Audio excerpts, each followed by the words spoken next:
And we're at 12:03 now, so I think it's time that we can get started. If anyone else joins us, I will just let them in as we go. So thank you so much for joining us today. And I would like to introduce you to Rob and Chris. They are the owners of Sentimental Farm. And today they are going to be teaching us about homesteading and telling us all about their journey towards self-sufficiency. So please feel free to ask any questions throughout the presentation today by either raising your hand or unmuting yourself, or just simply typing it in the chat, and I'll be able to help get those questions answered for you. So without further ado, I'd like to turn it over to Rob and Chris. Thanks, Amy. That's great. First, a huge thanks to Mohawk for asking us to be part of the Sustainability Series seminars. We're honored to be here. By way of introduction, for those of you who don't know us, I'm Rob. This is my wife, Chris. We are what are considered urban homesteaders. We live on half an acre of land on the Niagara Escarpment, and our goal is to be self-sufficient on our property, which kind of lends itself to sustainability automatically, because we try to avoid bringing things onto the property as much as possible if it's something that we can grow, make, or produce ourselves. We've been growing vegetables organically for about 35 years now. Don't say that out loud. Yeah, it's a scary number. Can you go to the next slide for me? Sure.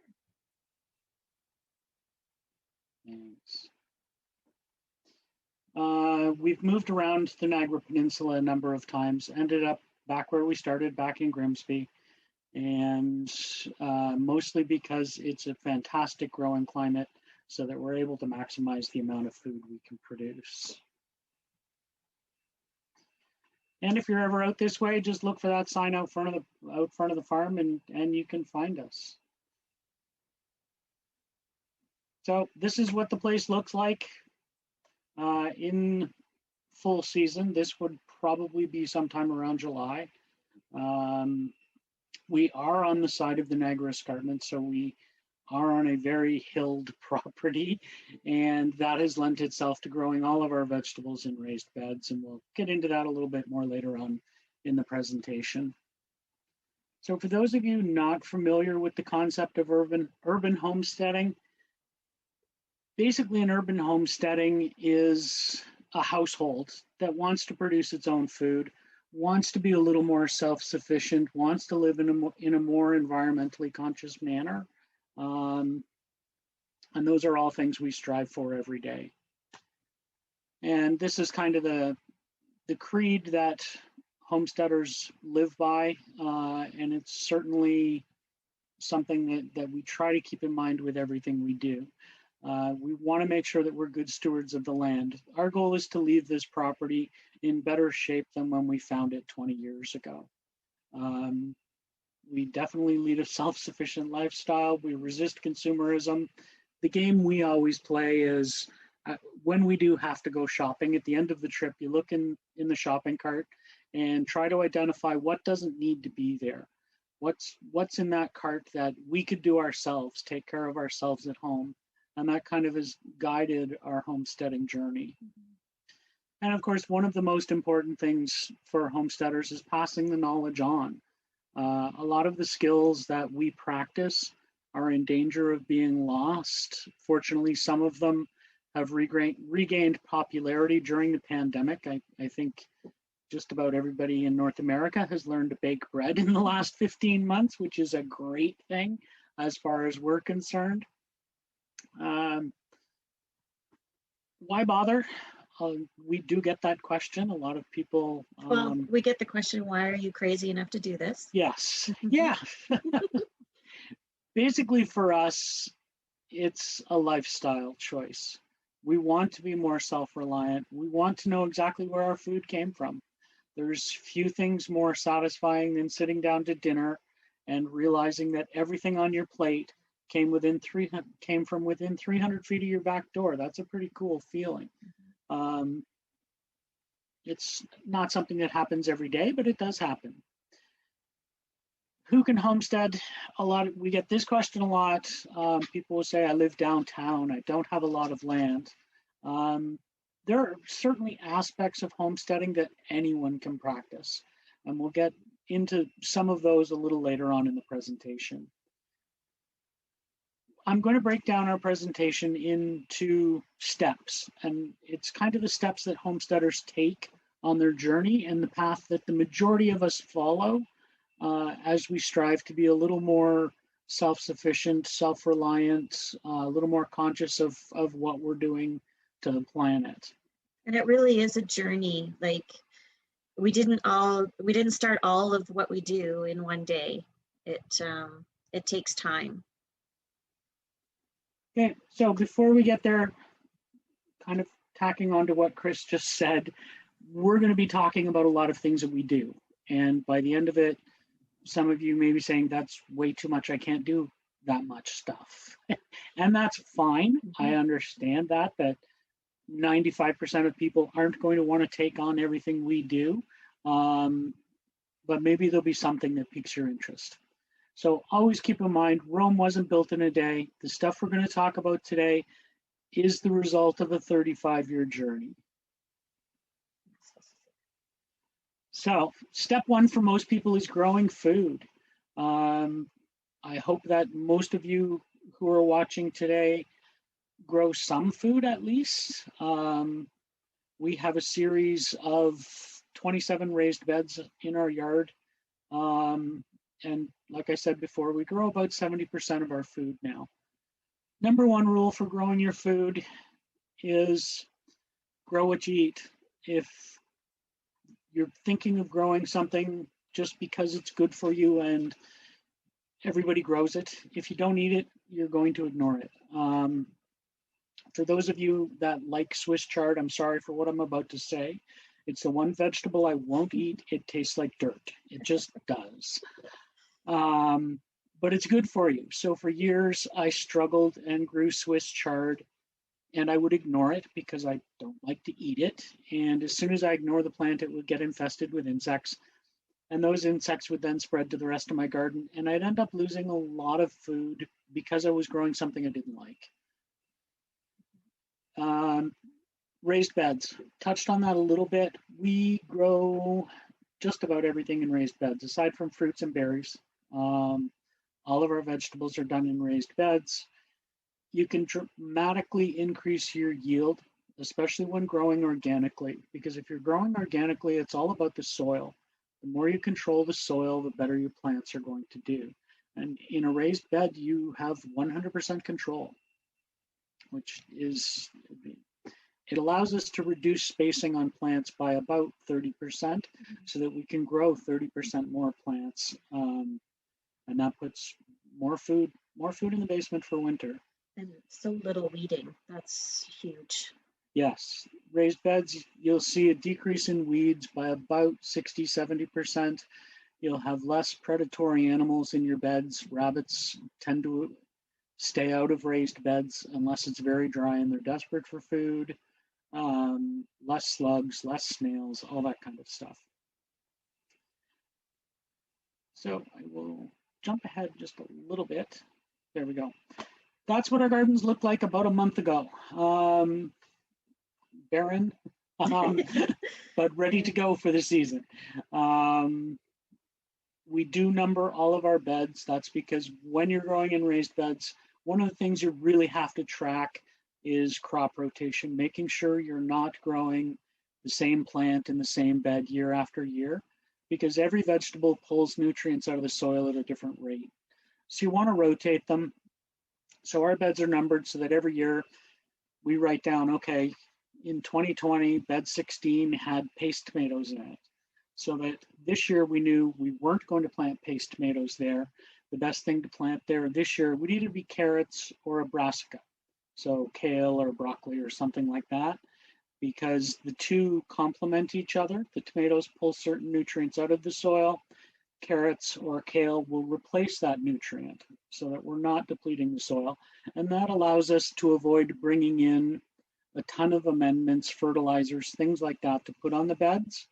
Because if you look after your soil, it's going to continue to perform for you. Okay, we make extensive use of season extenders because we're all about feeding ourselves throughout the year and not having to buy groceries. We do as much as we possibly can to add a few weeks to a few months onto our growing season, both in the spring and in the fall.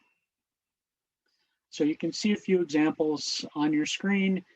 We use what's called a mini hoop system on our raised beds. Those can be covered in plastic, which will basically turn it into a greenhouse. And we can use those to heat up the soil quickly in the spring so that we can start planting earlier. And we'll also use the plastic to cover crops in the fall so that we can keep things like lettuce and kale going much later into the winter. Our goal is always to have a fresh salad for New Year's dinner.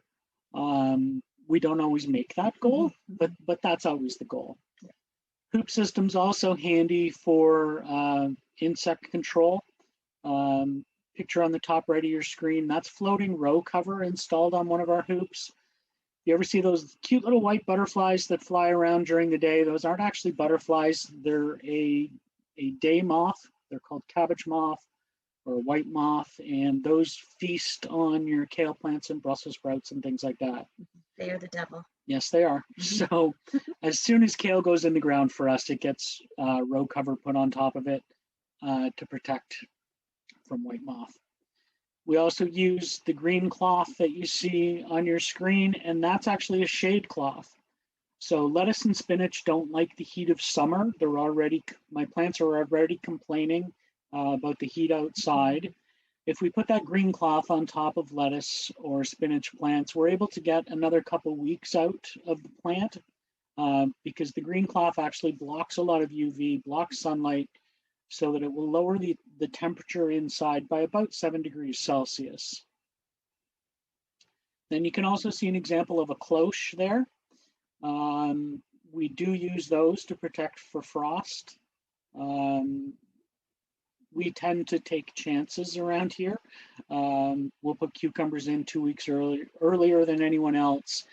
There'll be some nights where we do have to cover the plants to protect them from frost. And cloches are a great use for that because it's baby plants, they're small. You can just pop that on top of the plants and it will protect them. Our greenhouse. So greenhouses aren't necessarily something I recommend to people starting their journey. They're something you'd look at 3 or 4 years down the road. They are very handy for starting seedlings. They're great for growing greens year-round. You can extend your season with tomatoes and peppers by keeping them in the greenhouse. For us at this point, it has been used for seedlings because we do have a seedling sale every year. So at certain points, there's about 2,000 plants in there. Going forward from basically today on, it'll be used for tropical plants. So in order to extend our self-sufficiency, we've started growing a lot of citrus, which needs to be kept in the greenhouse for a good portion of the year. So lemons, clementines, what else is in there? Limes, pineapple, things you wouldn't normally think of growing. Cinnamon tree, but are actually fairly hardy. And with minimal heat input, we can produce our own citrus year-round. Another thing we make extensive use of is vertical growing. Even though we do have half an acre to work with for growing, you still run out of space. No matter how big your garden is, you're going to run out of space. Yeah, so when we first moved here, Rob said, all I'm going to need is 6 raised beds to grow everything that I want to grow. Yeah, we're at 26 now and counting. So I've started working with vertical growing a lot. The trellises you see are made of bamboo, which is fantastic because bamboo is a readily renewable resource. So that when they fall apart, because they do after 4 or 5 years, I can replace them and not worry about what I'm doing to the rest of the planet. And we grow as much as we can vertically. So a lot of our beans are pole beans, so we can grow them up rather than out. We do a few varieties of cucumbers. In the past, we've done squashes, up trellising, loofah.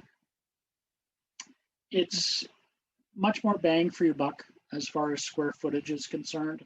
I'm to the point now where I like to know how many pounds of food I'm producing per square foot of soil. And vertical gardening, you're always going to get more. And then the clay pots on the right side of your screen are just something we started doing a few years ago. And that's basically just a piece of rebar pounded into the ground and stack clay pots on it. And you can use whatever size pots you want, whatever's available. But the size you see there are 6-inch pots, and that's big enough to grow lettuce in, big enough to grow strawberries, herbs. I know we've had people grow radishes in them, things like that.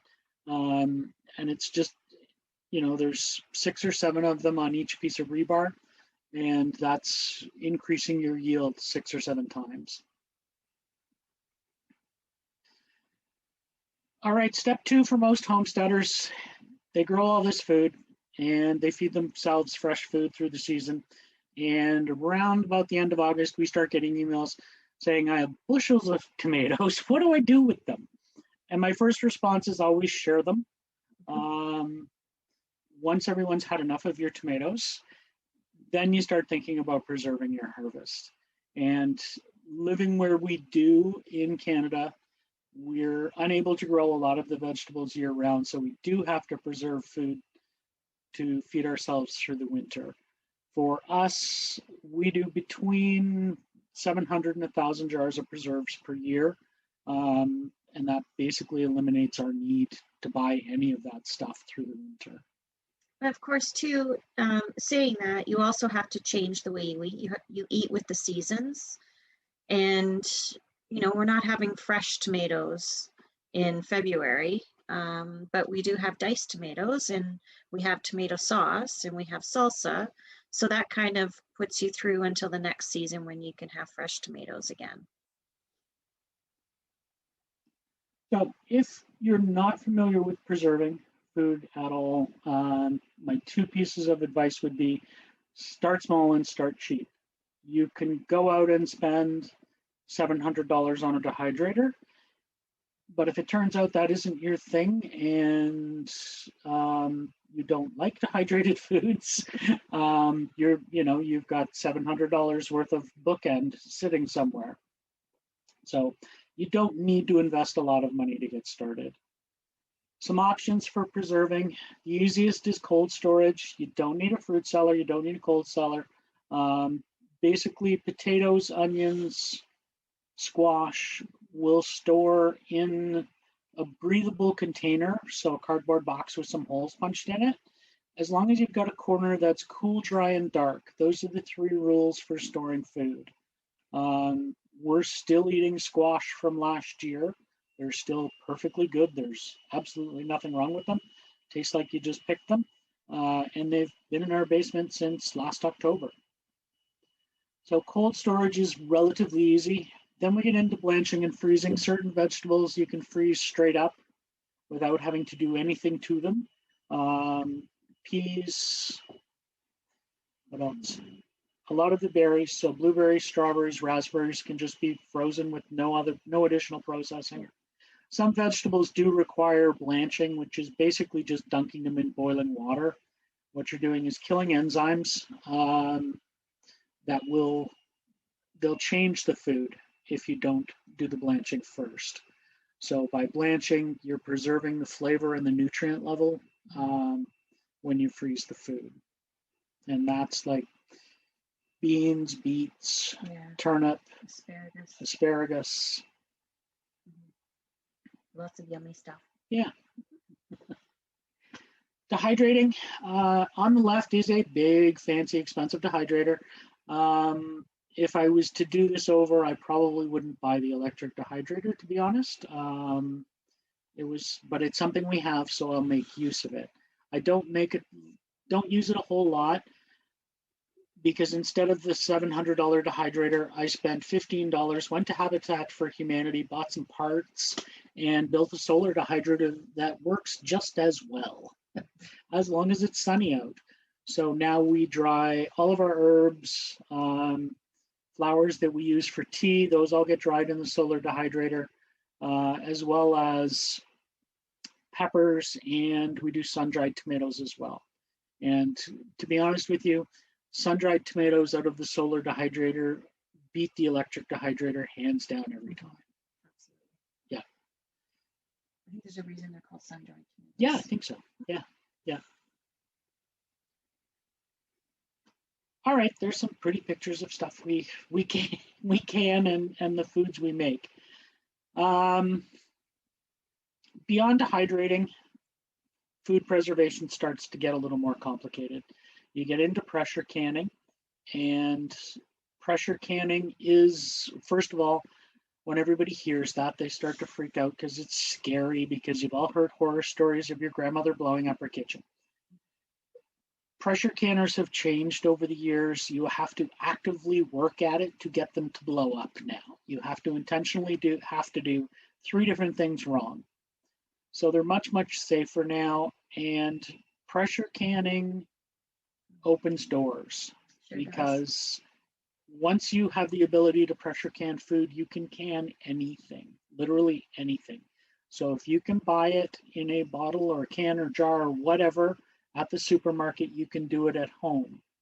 And you'll be doing it in jars that can be reused infinitely. You buy them once, they're yours forever. So it becomes a zero waste process, and you control the ingredients that go in the food. So Chris, just about every Sunday through the winter, makes soup. And instead of making a meal or 2 worth of that soup now, she'll make 10 or 15 meals worth of the soup. And we'll eat it for dinner on Sunday. And then Monday morning, I pressure can it, and we'll end up with another 10, 12, 15 jars worth of soup that can go downstairs, be shelf stable for the next 5 years. And it's incredibly handy for those nights when neither of us want to cook and we're tempted to just grab a pizza. You can go downstairs, bring up a jar of homemade soup that's made from, vegetables that you raised in your backyard, chicken you raised in your backyard. Everything's organic. Open it up, heat it up, and dinner's ready. And it's a good, nutritious meal. Yeah. After pressure canning, preserving gets even more complicated, and this is my line in the sand. Everybody has a line in the sand for all of the activities I'm going to talk about. The last avenue for preserving food is salting and smoking. And we don't smoke foods, we don't salt foods, and that's basically because we don't eat them. Again, it comes back to grow what you eat. Well, this is preserve what you eat. If you're not a big fan of smoked meats, then don't build a smoker, don't buy a smoker. So that's kind of where we stop for food preservation. Step 2 for most homesteaders, once you've grown your own food, is raising your own food. For people living in Hamilton, unfortunately, you are still unable to keep backyard chickens, and I think it's ridiculous that you can't. Those in outlying municipalities, you may or may not be able to. Here in Grimsby, we're currently in the middle of a battle with the town council. Hoping, not us personally. Those of us who think backyard chickens should be a thing are trying to get town council to allow it. I don't see a problem with people keeping 3 chickens in their backyard. As long as you don't have a rooster and you don't need a rooster to produce eggs, and you look after your animals, chances are none of your neighbors are ever going to know you have chickens. It's kind of like any other animal. If somebody has 3 dogs and doesn't clean up after them, it's going to be a problem in a neighborhood. And the same thing applies to chickens. Backyard chickens are a lot of fun. The only danger with chickens is what we call chicken math. We started out with 4 chickens, and that's all we were going to need. Current kind count, of like the 6 raised beds. Yeah, kind of. Current count, there's 82 chickens in our backyard. The majority of them being Temporary. Temporary, yes. And we'll get to that in a minute. But chickens for eggs are really, really easy. It's 5 minutes in the morning, 5 minutes at night. The difficult part is when that 5 minutes is, because as long as you own chickens, I can tell you where you're going to be at sunrise and sunset. Your animals need to be let out in the morning or they'll start fighting in the coop. And if they're not locked up at dark, they're going to get eaten because everything likes to eat chicken, basically. So yeah, backyard chickens are a lot of fun. Other ways of raising your own food. We also do chickens for meat. There's a specific breed in North America that we're all used to eating called the white Cornish cross. And those birds are only around for 8 weeks. They are very, very quick growing, and they go to freezer camp. That's the term we use when they depart the planet. They go to freezer camp at a very young age. You also have the option of beekeeping. We do keep bees. Honey for us is almost a byproduct. We started keeping bees about 5 years ago. Niagara had a horrendous winter for bees. We lost 90% of the bees in Niagara. And the following year, we had no crops because we had no pollinators. So we had no tomatoes, no peppers, nothing like that. And at that point, we decided that we needed to be part of the solution and start keeping bees. So we do keep 2 hives. Not something I recommend for beginners at all, because it's a 50% chance every time you open that hive that the bees will be dead. That's just the situation that we've put the bees into through our use of chemicals, because we move them around so much, all that kind of stuff. So I have 2 hives. Only one of them made it through the winter. My neighbor 2 doors down lost both of her hives over the winter, and another person on our street lost all 9 of her hives. And every time you lose a hive, it's going to cost you around $350 to replace it. So it can be a very, very expensive proposition. When it works, it's amazing. 2 years ago was our best year for honey production. Off the 2 hives, we harvested almost 250 pounds of honey. Last year was one of our worst years, and we harvested around 24 pounds of honey off the 2 hives. So it really depends on the climate, what the summer is like. You can never be guaranteed that you're going to be harvesting honey. But for us, 24 pounds of honey would almost be enough to get us through the year. We do use it a lot in preserving. Instead of sugars, instead of white sugar or organic cane sugar, wherever we can, we use honey. It's a more natural sweetener. We use honey in our breads, our jams, stuff like that. And after chickens, whether they're layers or meat birds, after bees, most homesteaders go one of 2 ways. They either start raising rabbits for meat, or they get into dairy goats. We chose the dairy goat route, mostly because Chris is a very, very practical person. She insists that we not duplicate things. And rabbit tastes almost identical to chicken in her opinion, and we have chickens. So why would we raise something that tastes just like chicken? So we did dairy goats. So here's one of the babies we have on the farm right now, because this is the main benefit of raising dairy goats besides getting milk, is you have these little critters bouncing around on a regular basis. This is Ruckus. He's a 5-week-old Nigerian dwarf goat. He'll be going to his forever home in a few weeks. And he's our big baby of the litter. So Nigerians are small goats. They have to measure less than 21 inches at the shoulder. Our 2 does are significantly smaller than that. But for the size of the animal, they really pack a punch as far as milk production is concerned.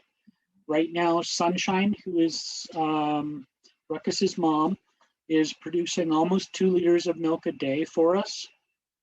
And that takes care of our milk, our cream, ice cream, yogurt, sour cream, cheese. The only thing it doesn't really do is butter.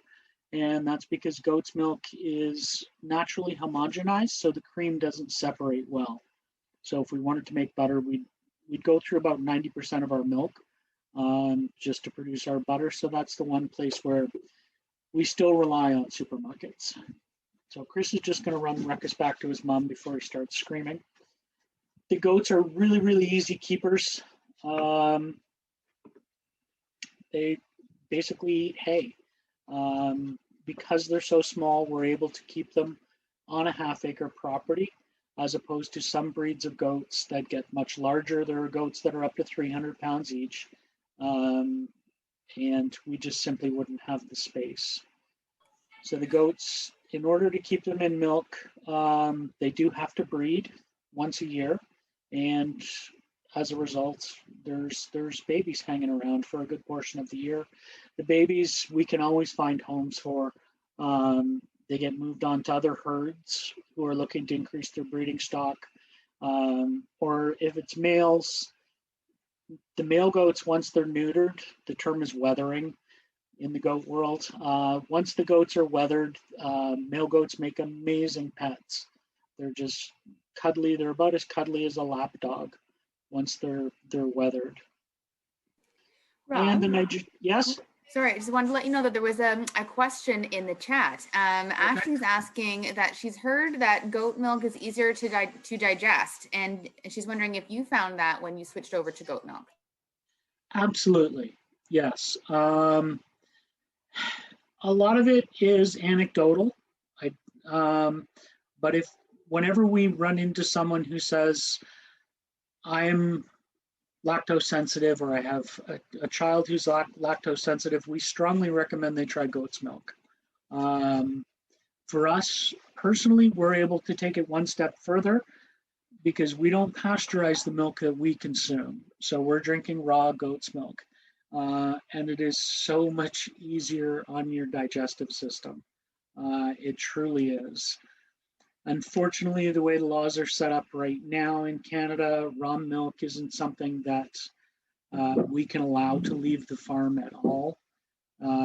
Actually, as of January 1st this year, I'm not even legally allowed to give you raw milk to put in your coffee if you're a guest in my house, which is kind of silly, but whatever, you play by the rules that are handed to you. But yes, much more digestible. It's a different protein chain, basically, is what it comes down to. Nigerians especially have a really, really high butterfat content in their milk. Cow's milk you buy in the store, you might be buying 1%, 2%, something like that. Nigerians average between 9 and 11% butterfat. So their milk is really, really creamy. And I don't think we could go back at this point. Ashley is making a comment just to say, Okay. absolutely great to hear, and she wants to try it. So thank you. Did you say what it tastes like? I strongly encourage you to try it. It's just ridiculously rich milk. There really isn't any difference in the flavor between cow's milk and goat's milk. It's just much, much richer. You occasionally will hear people say that they tried goat's milk and it just tasted goaty to them, is the term that gets used. And normally that's because the milk has come from a barn where there is also a buck living, a mature breeding male goat. And if you've never been around a male goat, they have an air about them. They stink to high heaven in the summer, and they stink so badly that they can actually flavor milk. So if you run into goaty milk, it just means that that particular goat has been hanging around with a boy at some point. Which is one of the reasons we don't keep boys. Yes, basically. Very stinky. Yeah, because they stink. I won't give you the details of why they stink. It's just gross. I will. Okay. So in order for them to be attractive to the female, they have to pee all over themselves and get the scent on them, which is disgusting, and I'm glad humans don't do it. Yeah, it's not great. So once you're done growing food and preserving food and keeping animals, a lot of that stuff takes time. It takes space. You know, to grow a decent amount of food, you do need X number of square feet of growing space, but there are still tons of stuff you can do to be a little more self-sufficient, a little more self-reliant, and reduce your impact on the planet.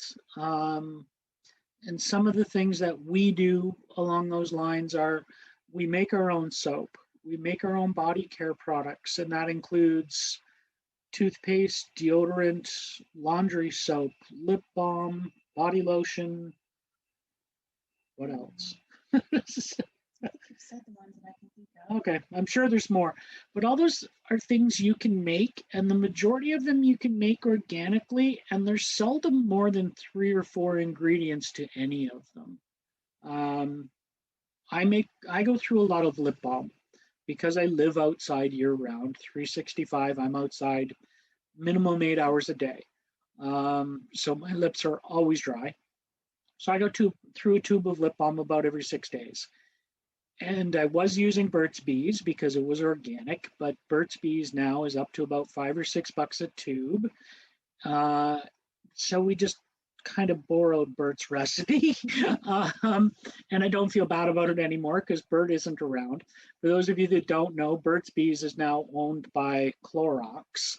But we now make lip balm that's exactly the same as Burt's Bees, and it costs us about 32 cents a tube to make, including the cost of the tube, which we reuse as many times as possible. So you can make all those things, and they're relatively easy to make at home. You don't need a ton of special ingredients.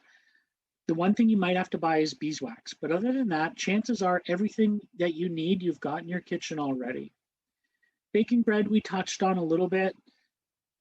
The picture of all that bread you see there is actually from the beginning of the pandemic last year when things were just ridiculous.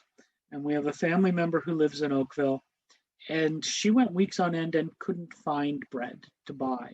So we ended up as the bread supplier for our entire family for a few months. And that's the kind of output that we were doing once or twice a week. So other things you can do yourself. Is that a question? No? No, not a question, just applauding. Okay. Sorry, us farm boys don't know all the emojis. We do make our own cheese. We have milk available, so we do make cheese. The majority of the time we're making soft cheeses. So we make regular goat's cheese, chèvre. We also make mozzarella, ricotta. Once in a while, I'll start playing with hard cheeses where you're starting to get into cheddar or whatever you want to make. I don't have a ton of time to dedicate to hard cheeses, and they do take a fair bit of attention. And I tend to get my attention drawn away easily. I follow shiny things a lot. And if you ignore hard cheeses too long, they can go bad. So I don't do it very often. Is that one that we do leftover from making goat's cheese? Oh, ricotta. Yeah, for those of you who buy ricotta, ricotta tends to be fairly pricey, and it's actually made from a waste product, which when I found out, I got really, really angry for a little while. Ricotta is made from the whey that's left over from making goat cheese. So instead of pouring the ricotta down, or pouring the whey down the drain or feeding it to pigs, which is the other option, you just make ricotta with it. Other things that different homesteaders get into, and I know there's someone watching on this call right now who taps their own maple trees and makes their own syrup. We don't. There's certain stuff we just don't do, and usually it's for a reason. I tried tapping maples. I found out that I can't sit in front of a fire and watch water boil for 12 hours without losing my mind. So we barter for stuff like that. If, you know, we have a friend who makes syrup, we're willing to barter honey for syrup. Other things you can do, make your own cider. We do make sweet cider most years. And Chris will freeze that and drink it through the winter. We have made hard cider. There's certain things that we just don't do. You'll notice we don't talk about making wine at all. Been there, done that, and it was horrible, so move on. And there's just some pretty pictures of some of the stuff we do. Soap making, if anyone is interested, is a little more complicated than making cheese. But it can a little bit, but not much. It's again kind And of that said, cheese is very easy. yes, Very easy. yeah, yes, I should have said that. Goat cheese, from a time standpoint, it takes 36 hours beginning to end to make 4 pounds of goat cheese. Of that 36 hours, it's 15 minutes of work. And the rest of the time, the stuff's just sitting there fermenting. So for 15 minutes of work, you can make 4 pounds of goat cheese. And that to me is a pretty good return on investment for your time. And if anybody gardens or does bake their own bread or make their own cheese that's on the call, then you know that when it's not bought from a store and you make it yourself, it tastes a lot better because it's fresher. It's just naturally is a better thing. Yep, actually, I was having that conversation with someone on Facebook this morning, asking us if we grew mushrooms, and we do. We grow shiitakes, not tons, but we do have a few logs inoculated with shiitakes. And if you've never had a mushroom picked fresh off a log, the flavor is easily 20 times stronger than what you're buying at the store, because it's fresh, and mushrooms lose their flavor very, very quickly. So when, say we're making a pasta sauce, we'll dice up one shiitake mushroom very, very fine, and that will give the entire batch of sauce mushroom flavor. And shiitakes are, again, ridiculously easy to grow. So, a few things to keep in mind with all this stuff. I love this quote from Edison because it's kind of how I live my life. There's going to be stuff that you try that doesn't work, and that's okay, because you just treat it as a learning lesson and move on and decide what's important to you. There's going to be things that I've said today that you kind of went, that might be interesting. And there might be stuff that we've talked about today that you have absolutely zero interest in, and that's okay. Everybody has different interests. I don't judge people based on what they're interested in and what they're not. I will admit to getting a little bit judgmental when people completely opt out of everything, if they're not even willing to try any of it. And don't be afraid to try. Seek out the knowledge. If you're someone who can learn off the internet, if you can learn off of YouTube, by all means, watch a bunch of YouTube videos and try something. If you're not that person, normally at this time, I'd give you a sales pitch and say, come take one of our classes. Not an option at this point. We haven't taught a class in 15 months. But all the stuff we've talked about today, we do teach people how to do. And hopefully we'll be able to at some point this year. So getting started, set a goal. Pick something that you might want to pursue. Be realistic about it. If you live in an apartment or a townhouse, chickens might not be the best idea. And like we've been saying through the whole thing, start slow, start small. If you try to take on too many things at once, none of them will work well because you're not dedicating enough time to them, and they won't succeed, and then you'll just get aggravated and stop. All right, there's some of our contact info. You can follow us on Facebook, follow us on Instagram. Kind of keeps you up to date on all the crazy stuff that's going on around Like here. nibbles. Yes, we have a female goat who's due to have babies at, I don't know. We think in within about 3 weeks. Yes. She won't tell us, so we're not sure. But that kind of stuff always gets posted on our social media accounts. And if you have any questions about any of the stuff we've talked about today, if there's something you want to pursue further, please feel free to email us. We encourage people to do all this stuff, whatever part of it is. And if we can help you do it successfully, we want to. For us, getting other people involved in taking responsibility for the food they eat and the products they consume, and getting people to take a stab at doing it themselves, that's how we win. Yeah. So, well, thank you so much, guys. I think there's a question here in the chat. There might be a couple.